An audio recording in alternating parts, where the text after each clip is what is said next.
साथियों और पुस्तकों के पाठक श्रोताओं को सादर नमस्कार। ये पुस्तक है हिंदी में लोक व्यवहार प्रभावशाली व्यक्तित्व की कला। इसको इंग्लिश में लिखा गया है how to win friends and influence peoples. How to win friends and influence peoples. यह पुस्तक कैसे लिखी गई, क्यों लिखी गई, इसको लेकर के आज हम प्राथमिक रूप से बात करेंगे और विस्तार से फिर पुनः आगे अलग अलग चैप्टर के बतौर भी बात की जा सकती है, बशर्ते कि आपका रिस्पॉन्स कैसा रहता है। ये पुस्तक, जैसा कि लेखक डेल कार्नेगी दावा करते हैं कि ये 8 काम करती है। अगर आपके दिमाग में जंग लगी हुई है तो उसे छुड़ाती है, विचारों को ताज़ा तरीन करती है, विचारों को तेज करती है और सपने जगाने का काम करती है और अपने आप को और मनुष्य बनाने या अपने व्यवसाय में सफल होने या जीवन में सफल होने के सूत्र बताती है कि हम किस तरह से व्यावहारिक बने। ये पुस्तक अब तक 1 करोड़ से अधिक पाठकों द्वारा पढ़ी जा चुकी है, क्योंकि कोई 36 भाषाओं से अधिक में यह अनुवादित हो चुकी है। मूलतः अंग्रेजी में लिखी गई यह पुस्तक आज जिस तरह से हिंदी भाषा भाषी पढ़ पा रहे हैं, ठीक इसी तरह अन्य भाषा भाषी भी इसे पढ़ कर के अपने जीवन में सुधार कर रहे हैं। इससे पहले एक पुस्तक थी रांडा बर्न की, धन्यवाद का जादू, जिस पर 2 वीडियो बने थे, आपने सुने होंगे। एक ही साथ मैंने 1 साल पूर्व ये दोनों किताबें खरीदी थी, लेकिन आज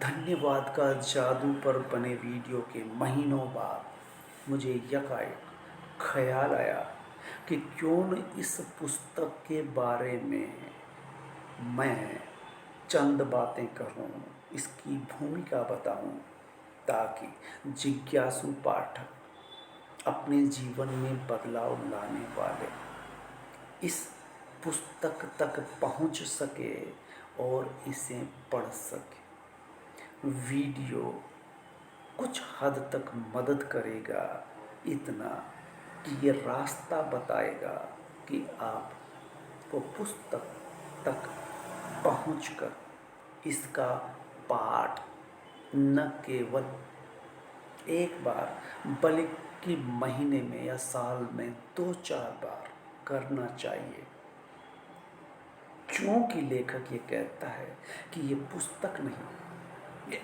एक्शन बुक है। और यही बात रांडा बर्न धन्यवाद का जादू में बार बार कहती है कि आपको अपने आप को अभ्यास करना होगा, रिपीट करना होगा बातों को, ताकि ध्यान रहे कब कौन सी बात, कौन से विचार एक्शन में कैसे लिए जाए और एक्शन में आप रहे। इसके लिए आपको बार बार इन चैप्टरों से गुजरना होगा। ये पुस्तक कुल 4 खंडों में बंटी हुई है। पहला खंड है लोगों को प्रभावित करने के तरीके। दूसरा खंड में है लोगों का चहेता बनने के कुछ तरीके, लोगों से अपनी बात कैसे मनवाएं। और चौथा है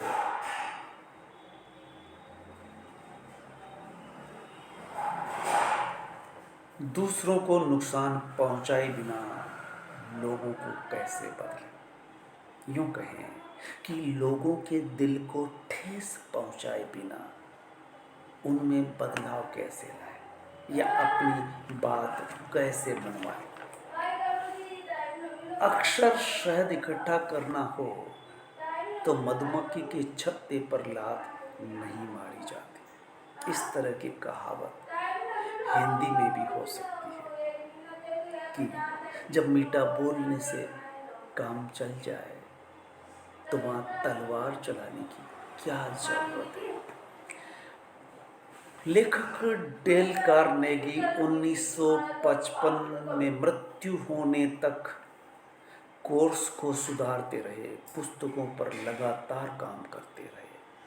केवल इसी पुस्तक की बात नहीं, इनके विचार कितने सदे हुए सुलझे हुए हैं कि बदलती हुई दुनिया की बदलती हुई ज़रूरत के हिसाब से ये बेहद संवेदनशील थे। तब ये हर पुस्तक को बार बार बदलते हैं। एक पुस्तक का नाम है इफेक्टिव स्पीकिंग, यानी प्रभावशाली वक्तव्य कैसे दें, अपने बोलने को और बेहतर कैसे बनाएं, को कई बार रिवाइज करते हैं, कई बार लिखते हैं। डेल कार्नेगी उसी तरह लिखा। डेल कार्नेगी ने हर किताब को उसी तरह लिखा जिस तरह से वे बोलते रहे। उत्साही बातों में या चर्चा करने में वो जिस तरह से चर्चा करने की शैली में, उसी शैली में जैसे चर्चा कर रहे हो, बातचीत कर रहे हो, इस तरह से आप जब इन पुस्तकों से गुजरते हैं तो ऐसी अनुभूति होती है।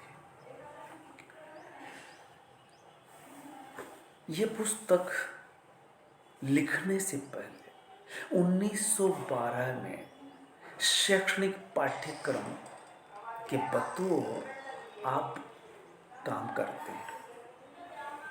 आप लोगों को बोलने की कला सिखाते हैं कि और बेहतर कैसे बोला जाए। या अधिकांश लोग या छात्र या विद्यार्थी या युवा बोलने में झिझकते हैं, डरते हैं। वो डर कैसे दूर हो, डर को खत्म करने के ये उपाय बताते हैं। बोलने की कला ही नहीं, लोगों से व्यवहार किस तरह से किया जाए ये ज़्यादा जरूरी है। बोलने से ही काम नहीं चलेगा, बल्कि आपका व्यवहार कैसा है। तो इफेक्टिव स्पीकिंग के बाद आप ये लोक व्यवहार वाली पुस्तक, जिसे वो how to win friends and influence peoples पर काम करते हैं। ये शुरुआत कैसे होती पुस्तक की, ये तो जान लीजिए कि ये उसी तरह से पहला व्याख्यान देते हैं और व्याख्यान को फिर और इफेक्टिव बनाने के लिए उदाहरण पेश करते हैं, सोचते हैं, विचारते हैं, बार बार उसी पर मनन करते हैं, तो ये पुस्तकाकार बन जाता है। एक व्याख्यान किस तरह पुस्तक में आकारित होता है, इस तरह से कहा गया है कि पुस्तक धीरे धीरे बढ़ती है। जिस तरह से एक पौधा लगाया जाता है और पौधा धीरे धीरे पेड़ बनता है, जिस तरह से बच्चा पैदा होता है और बच्चा युवा बनता है, युवक बनता है और आदमी बन जाता है, इसी तरह से एक व्याख्यान या कई चैप्टर के बतौर एक पुस्तक का आकार ग्रहण कर लेता है। इस तरह से इस पुस्तक के बारे में कहा है कि ये एक प्रयोगशाला है, ये मनुष्यों की प्रयोगशाला है, ये मानवीय प्रयोगशाला है।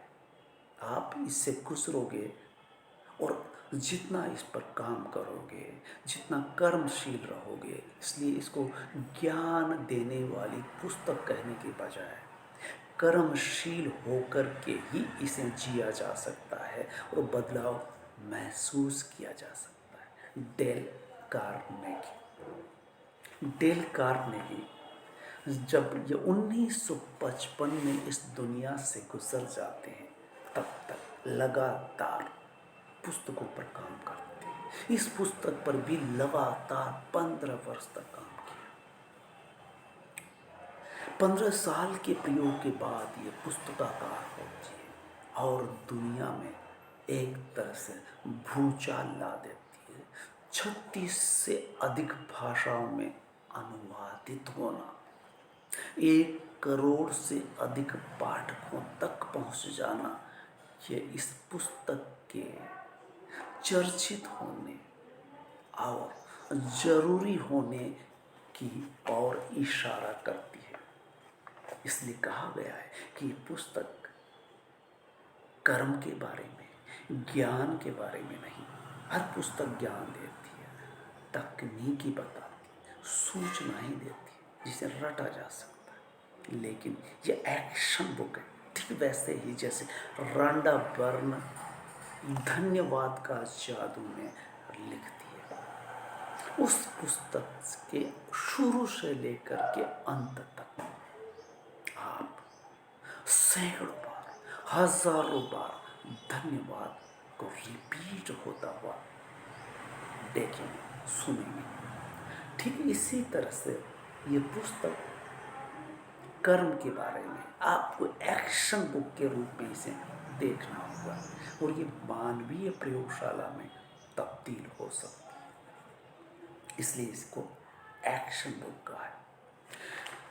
मैंने पिछली बार इस पुस्तक को फेसबुक पर डालते हुए लिखा था कि ये पुस्तक क्यों न पाठ्यक्रम में लगाई जानी चाहिए। हिंदुस्तान के बच्चों को व्यावहारिक बनाने के लिए, भावी मजबूत नागरिक बनाने के लिए, लोकतांत्रिक नागरिक बनाने के लिए इस पुस्तक स्कूल लेवल पर 1-2 चैप्टर से शुरुआत करके महाविद्यालय तक, ग्रेजुएशन तक इस पुस्तक के चैप्टर बटे हुए होने चाहिए।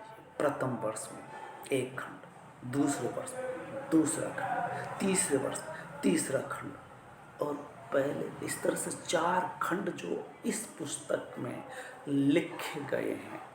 पहला खंड स्कूल पर, स्कूल स्तर पर पास आउट किया जाना चाहिए, दूसरा प्रथम वर्ष में, तीसरा दूसरे वर्ष में और चौथा खंड आपको तीसरे वर्ष। फिर आप कहेंगे कि पीजी भी अगर कर रहा है कोई छात्र, वो खास करके हिंदी में कर रहा हो, तो इसे विकल्प के रूप में दिया जाना चाहिए।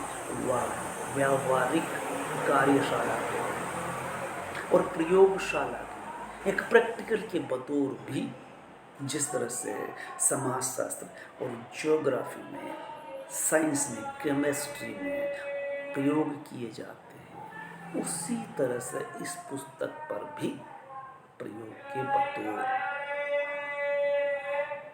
बच्चों से एक प्रयोग के बतौर दिया जाना चाहिए कि उन्होंने पढ़ा तो कितना गुना और कितना जीवन में उतारा। इस तरह से बहुत सारी पुस्तकें हैं जो आप BA MA कर लीजिए, लेकिन जीवनानुभव, जीवन को बदलने वाली ऐसी कुछ पुस्तकें हैं जिनको आप अपनी रुचि से पढ़ सकते हैं। तो ये इसी तरह की पुस्तक होगी जिस तक आपको पहुंचना चाहिए। महज 150-200 रुपये की पुस्तक जिसे 30 दिन की चाय पर आप खर्च कर देते हैं, आप अपनी चाय बंद करके और चाय बंद करने से आपके जीवन में कोई कमी नहीं आएगी, बल्कि बदलाव महसूस होगा। पाचन क्रिया ठीक रहेगी और स्वास्थ्य ठीक रहेगा और बचे हुए पैसे से आप पुस्तकें खरीदिए। वैसे जुनूनी व्यक्ति हर कीमत पर पुस्तक खरीदता है, वस्त्र कम, खाना कम खा ले, लेकिन पुस्तक अवश्य खरीदेगा। तो धन्यवाद। इस वीडियो को आगे बढ़ाइएगा ताकि अन्य लोगों को भी फायदा हो सके। धन्यवाद।